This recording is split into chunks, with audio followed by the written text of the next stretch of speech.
बिस्मिल्लाहिर्रहमानिर्रहीम। अस्सलाम वालेकुम नाज़रीन, आप यूट्यूब चैनल देख रहे हैं। मैं इमरान खान। अब तक की सूरत हाल आपके सामने में रखता हूँ। हमारे सहाफ़ी ज़ईम लगारी साहब को एक मरतबा फिर हिरासत में ले लिया गया है। कोई पैरा फोर्स बनी हुई है, इन्होंने जो इतनी सारी फोर्सेस बना ली हैं। पहले पुलिस होती थी, FIA होती थी या एजेंसियाँ होती थी, अब एक के बाद एक फोर्स बना रहे हैं। ये वाली फलां फोर्स है, ये एंटी रॉयड फोर्स है, ये जो है CCD है, ये CTD है, ये फलान ये SSD है, पता नहीं कौन कौन सी फोर्सेज हैं, बेशुमार उन्होंने बना दी और हर एक से अलग अलग काम ले रहे हैं। अब ज़ईम लगारी साहब क्योंकि कवरेज कर रहे थे, उनके दो गुनाह हैं। एक, वो लगातार एक्सपोज कर रहे हैं पंजाब हुकूमत को, वो बता रहे हैं कि इनकी करप्शन कहाँ पे है, वो ये बता रहे हैं कि ये टके का काम नहीं कर रहे। हर जगह पे जाकर उन्होंने एक्सपोज किया, हर चीज़ उन्होंने दिखाई।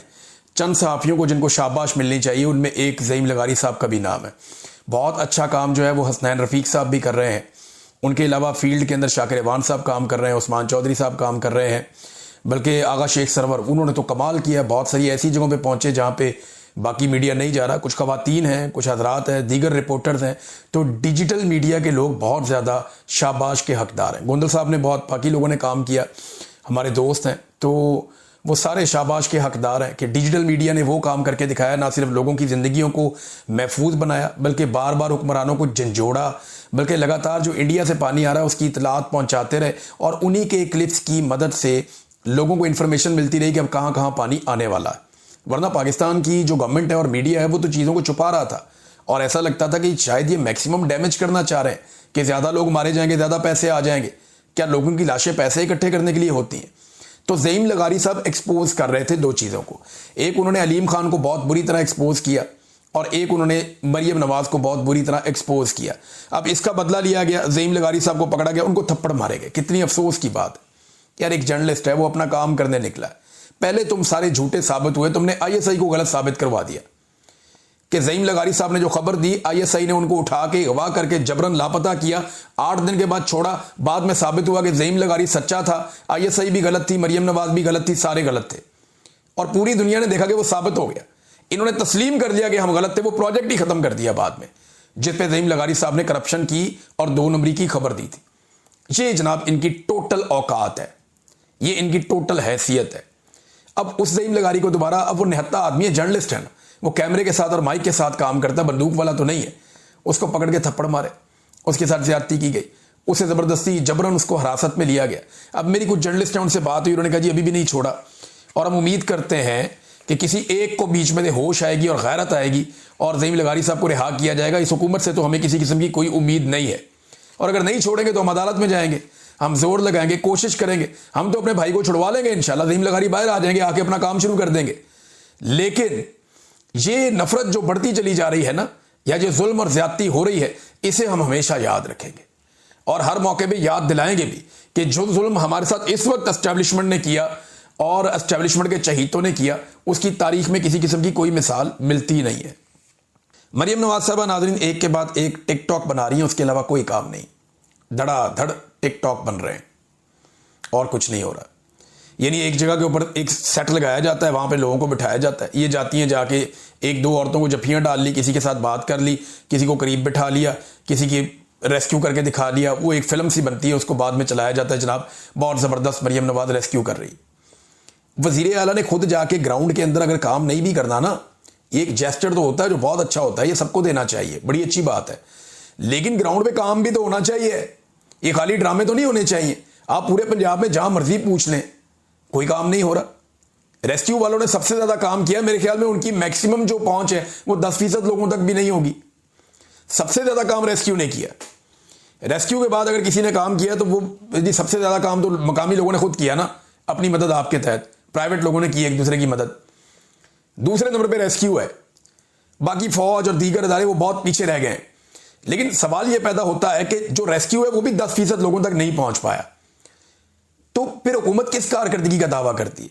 अब एतवार वाला दिन है, वैसे भी स्कूलों की छुट्टियां चल रही हैं, वहां ब्लैक बोर्ड के ऊपर व्हाइट बोर्ड है, उसके ऊपर खड़े करके बच्चे को बताओ बेटा ये लिख के दिखाओ, ये पढ़ के दिखाओ, ये करके दिखाओ।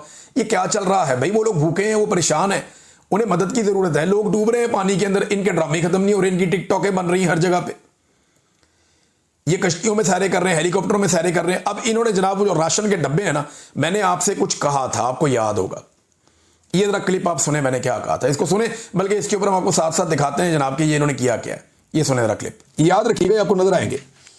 मे भी किसी जगह पे कश्ती के अंदर अपने विजुअल बनाएंगे, फिर आपको ये नजर आएंगे कि जनाब ये अब गरीबों को पैसे बांटते हुए आपको कहीं पे शायद नजर आ जाए, अपनी तस्वीर और वीडियोस बनाएंगे, हेलीकॉप्टर चलाएंगे, लोगों के ऊपर राशन तकसीम करेंगे और राशन के बैगों के ऊपर अपने टब्बर की तस्वीरें लगाएंगे। ये भी आप याद रखिएगा।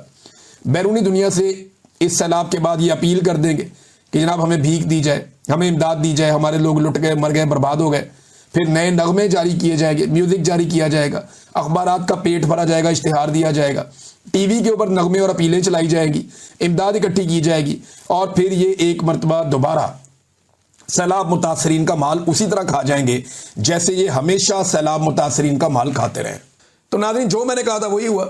मैंने आपसे कहा था कि हेलीकॉप्टरों पे जाएंगे, वहां गए, कश्तियों में जाएंगे, वहां गए, राशन के ऊपर अपनी फोटो चिपकाएंगे, लग गई ना फोटो। ये अब आप देखें, जो राशन के डब्बे आ रहे हैं पंजाब में, उनके ऊपर मरियम नवाज का फोटो और नाम लिखा हुआ। क्यों जी? ये किसी के बाप का पैसा है कि अपनी फोटो चिपका दी साथ में?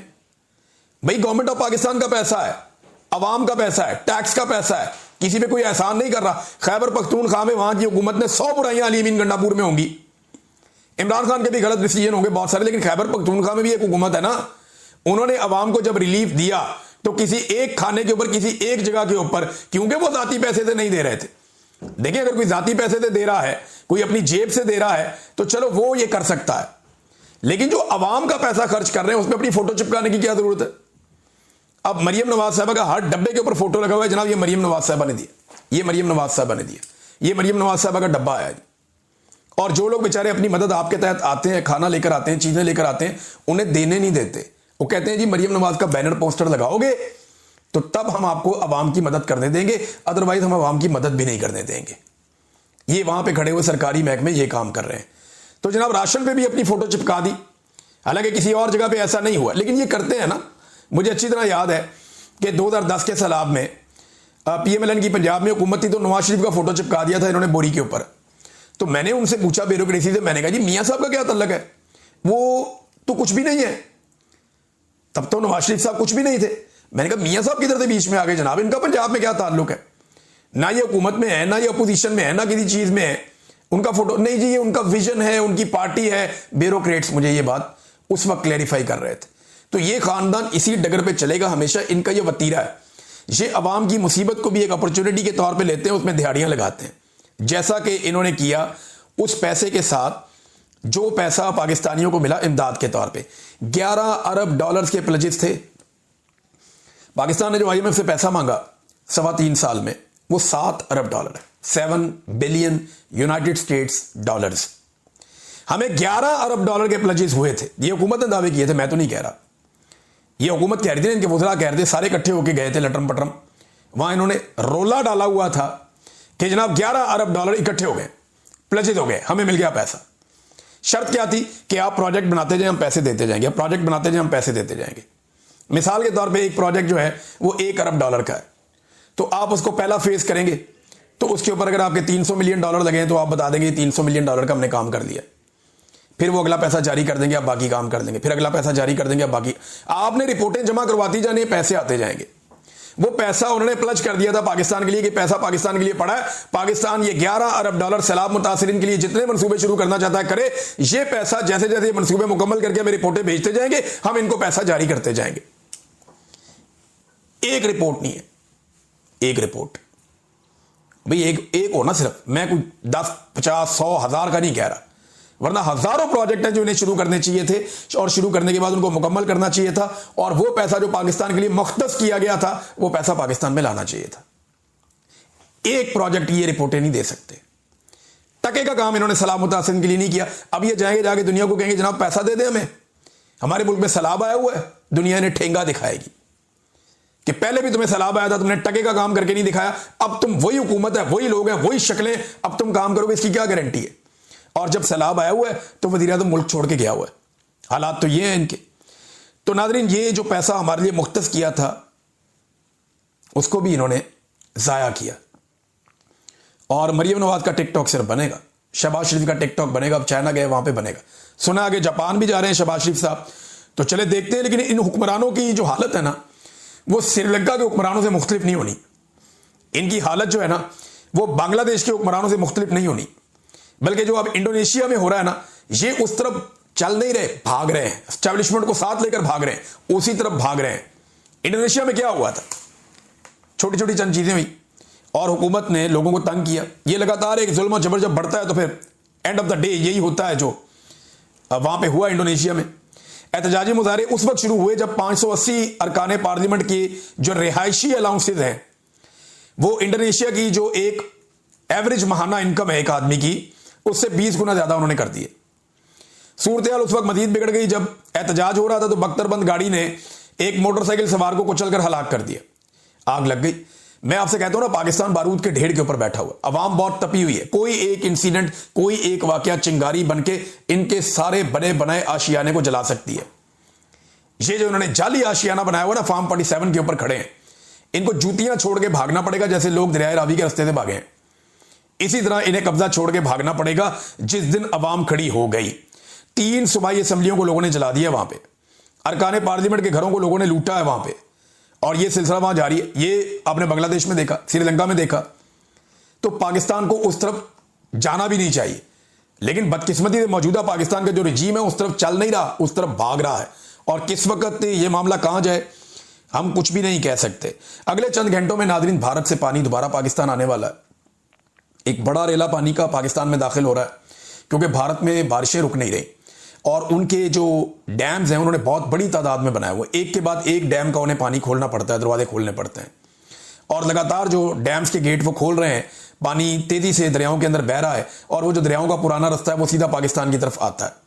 तो भारत ने अपने बंद बहुत अच्छे बनाए हुए हैं, इसके बावजूद वहां पर भी बहुत सारे इलाकों में फ्लड्स आए हैं, स्पेशली पंजाब के इलाकों में।